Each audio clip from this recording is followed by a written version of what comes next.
Yasi Pressman matindi ang reaksyon tungkol sa banggaan ni Lito at Cardo.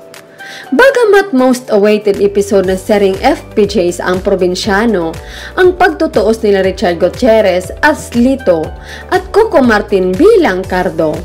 Subalit aware lang ang mga netizens sa kung ano ang magiging reaksyon ng dating leading lady at main cast sa serye na si Yasi Pressman.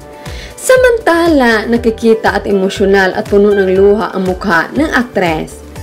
Komento ng mga netizens, kaya pala napaluha si Yasi para kay Cardo dahil nabugbog siya.